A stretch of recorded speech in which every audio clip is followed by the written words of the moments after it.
என்னோட யூடியூப் சேனலில் இருக்கிறதுக்கு ரொம்ப ரொம்ப தேங்க்ஸ். இந்த லெசன் நம்பர் 4ல் டைஸ் டாப்பிக்கில் இப்போ நம்ம கொஞ்சம் கொஷின்ஸ் எக்ஸாம்பிள் கொஷின்ஸ் எல்லாம் சால்வ் பண்ண போகிறோம். எந்த டைப்பில் இருந்துன்னு பார்த்தீங்கன்னா டைப் நம்பர் 3. ஸோ நான் எப்போதுமே திருப்பி உங்ககிட்ட சொல்லிட்டு இருக்கேன், எடுத்த உடனே இந்த டைப் நம்பர் 3 வந்து படிக்கக்கூடாது. ஃபஸ்ட்டு நீங்கள் லெசன் நம்பர் 1 படிக்கணும், இன்ட்ரடக்ஷன். அதுக்கப்புறம் லெசன் நம்பர் 2, 3லாம் படித்ததுக்கு அப்புறமா தான் இந்த லெசன் நம்பர் 3 வந்து பார்க்கணும். அப்போ தான் உங்களுக்கு புரியும், சரிங்களா? அதுக்கு முன்னாடி ஒருவேளை எல்லாம் படிச்சிட்டிங்க அப்படின்னு சொன்னால் இந்த டைப் நம்பர் 3 சால்வ் பண்ணுறதுக்கு முன்னாடி 2 முக்கியமான பாயிண்ட்டு நான் போன லெசனில் சொல்லியிருந்தேன். ஒன்று ஷார்ட்கட், இன்னொன்று ப்ராப்பர்ட்டி. இது ரெண்டுத்தையுமே மறந்துடவே கூடாதுப்பா. ஷார்ட்கட் எப்படி சால்வ் பண்ணணும்னு சொல்லியிருந்தேன். ஏதாவது 2 டயக்ராம் எடுத்துக்கணும். அந்த டயக்ராமில் எந்த நம்பர் சேமாக இருக்குன்னு பார்க்கணும்.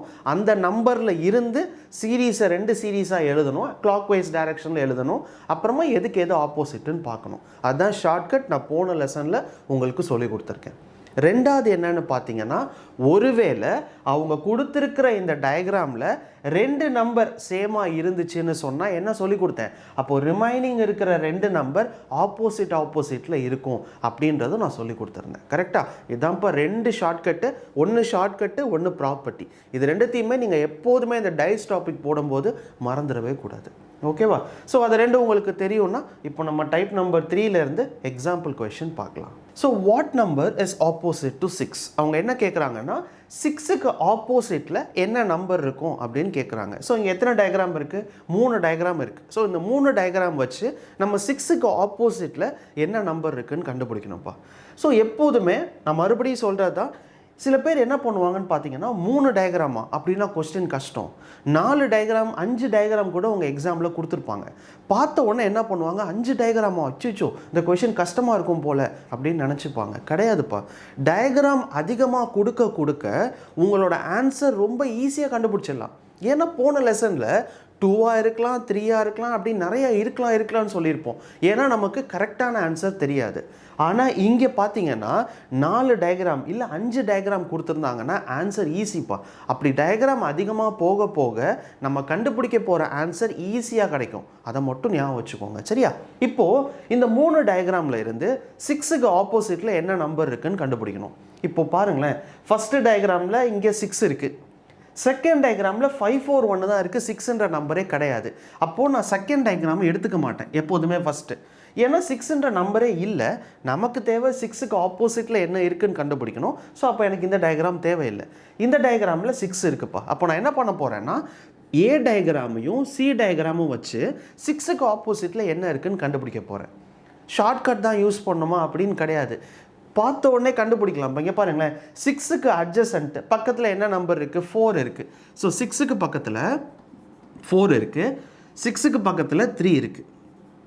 லாஸ்ட் டயக்ராமில் 6க்கு பக்கத்தில் 2 இருக்குது, 6க்கு பக்கத்தில் 5 இருக்குது. இங்கே பார்த்தீங்கன்னா 6க்கு பக்கத்தில் 4, 3, 2, 5.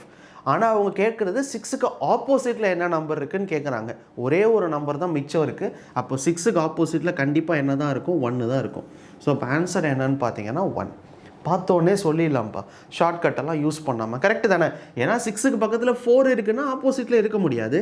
6க்கு பக்கத்தில் 3 இருக்குன்னா 3 ஆப்போசிட்டில் இருக்க முடியாது. 2வும் இருக்க முடியாது, 5வும் இருக்க முடியாது.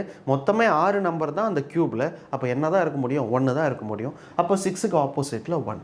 எப்படி கண்டுபிடிக்கலாம்? இல்லை நான் ஷார்ட்கட் தான் கற்றுக்கிட்டேன், அப்படி தான் நான் சால்வ் பண்ணுவேன் அப்படின்னா, நான் ஷார்ட்கட் உங்களுக்கு என்ன சொல்லி கொடுத்தேன்? ரெண்டுத்துலேயுமே எது ஒரே நம்பர், சேம் நம்பராக இருக்குதுன்னு பாருங்கள். 6, அதுலேருந்து சீரீஸ் எழுதுங்க. 6 எழுதிட்டிங்களா? இதுலேருந்து கிளாக் வைஸில் எழுதுங்க. 6க்கு அப்புறமா 4, அப்புறம் 3. ஸோ 4, 3. அதே மாதிரி இங்கே 6 இருக்கா? 6, 2, 5.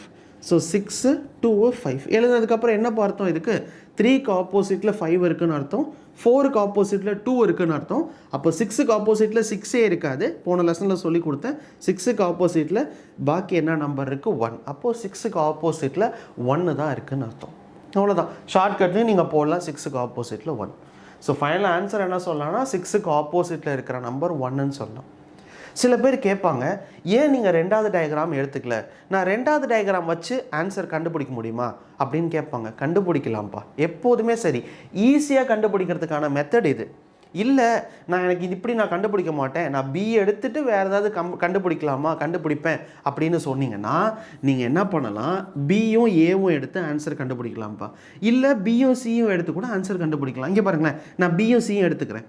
இப்போ டயக்ராம் பிலையும் டயக்ராம் சிலையும் எது ஒரே நம்பராக இருக்குதுன்னு பார்த்தீங்கன்னா நம்பர் 5.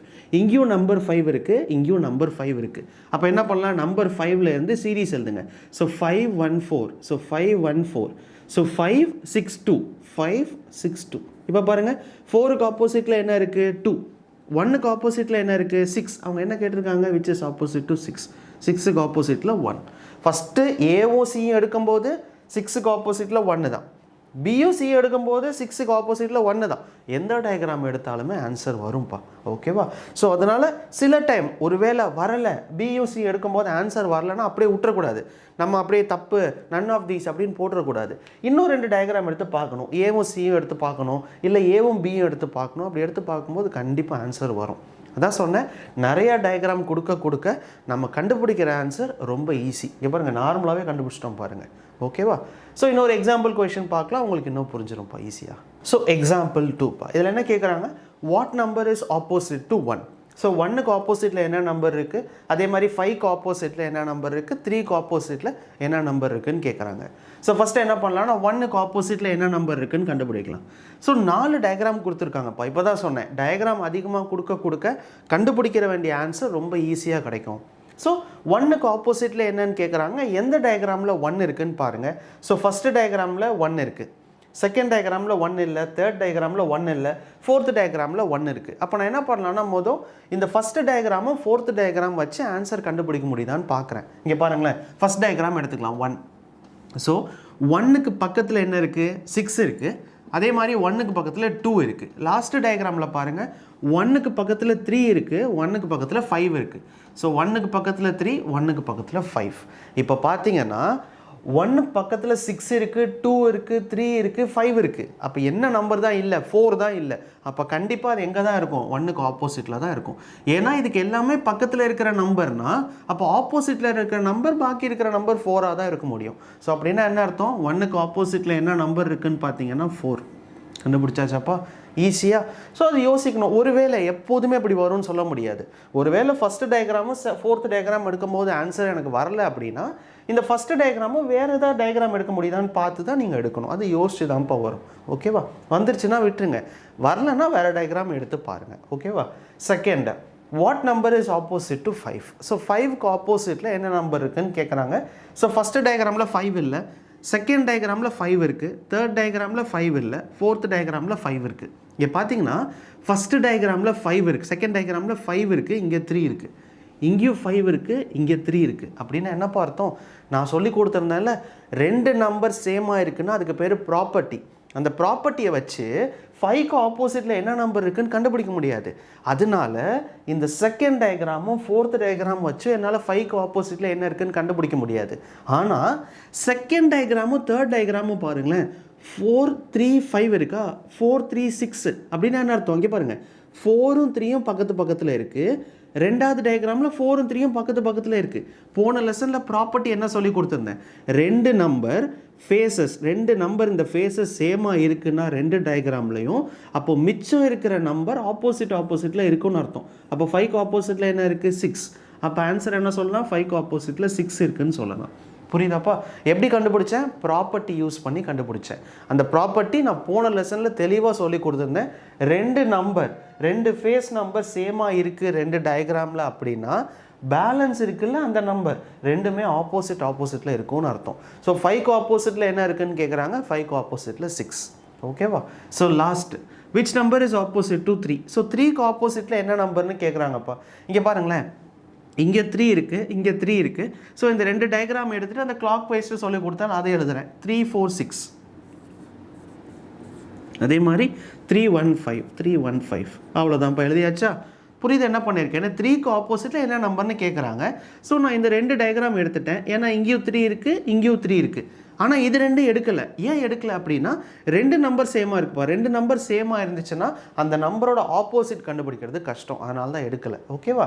இப்போ பாருங்களேன், இங்கே 3 4 6 எழுதிட்டேன், 3 1 5 எழுதிட்டேன், 6க்கு ஆப்போசிட்டில் 5, 4க்கு ஆப்போசிட்டில் 1. அப்போ 3க்கு ஆப்போசிட்டில் 3ஏ இருக்காது, பாக்கி இருக்கிற நம்பர் 2. ஸோ அப்போ 3க்கு ஆப்போசிட்டில் 2ன்னு அர்த்தம். அதுதான் லாஸ்ட் கொஷினோட ஆன்சர். அவ்வளோதான்ப்பா. இப்படி தான் நீங்கள் டைஸில் 2 டயக்ராமாக இருக்கட்டும், 3, 4, 5, 6 கூட இருக்கட்டும், 10 டயக்ராம் கூட கொடுக்கட்டும்ப்பா, கொடுத்தாலும் கண்டுபிடிக்கிறது ஈஸி. நிறைய டயக்ராம் இருக்குது அப்படின்றனால சில பேர் கொஷின் ரொம்ப கஷ்டம் போலன்னு நினச்சிருவாங்க. அப்படி நினைக்காதீங்க. நிறையா டயக்ராம் கொடுக்க நம்ம என்ன பண்ணணும், யோசிக்கணும். எந்த 2 டயக்ராமை எடுத்து ஆன்சர் கண்டுபிடிக்கிறது அப்படின்னு நீங்கள் யோசிக்கணும்ப்பா. யோசிச்சிட்டிங்கன்னா ஆன்சர் ஈஸி. ஸோ பாருங்களேன், இந்த கொஷனை நார்மல்லையும் சால்வ் பண்ணிட்டேன். அப்புறம் இந்த ஷார்ட்கட்டு ஆன்டி கிளாக் வைஸில் எழுதுகிறேன். இந்த ஷார்ட்கட்லேயும் சால்வ் பண்ணி காட்டியிருக்கேன். ப்ராப்பர்ட்டியை வச்சும் சால்வ் பண்ணி காட்டியிருக்கேன். அவ்வளோதான். இது 3 தெரிஞ்சாலே எந்த கொஷனாக இருந்தாலும் சால்வ் பண்ணிடலாம். ஓகேவா? ஸோ இந்த வீடியோ பார்த்ததுக்கு ரொம்ப தேங்க்ஸ். மறந்துடாமல் உங்கள் ஃப்ரெண்ட்ஸ் யாராவது படிக்கிறாங்க, டிஎன்பிசிக்கெலாம் அதிகமாக கேட்பாங்கப்பா இந்த கொஷின். டிஎன்பிசிக்கு படிக்கிறாங்க, இல்லை கேம்பஸ் உங்கள் தங்கச்சியோ அண்ணனோ தம்பியோ யாராவது காலேஜில் படிச்சுட்ருக்காங்க, ஃபைனல் இயர் படிக்கிறாங்கன்னா அவங்களுக்குலாம் இது ரொம்ப யூஸ்ஃபுல் கேம்பஸ் இன்டர்வியூக்கு. ஸோ ஷேர் பண்ணுங்கள், அவங்களும் இந்த டெக்னிக்ஸ் எல்லாம் கற்றுக்கிட்டு ஈஸியாக பாஸ் பண்ணட்டும். ஸோ வீடியோ பார்த்ததுக்கு ரொம்ப நன்றி. பாய்ப்பா.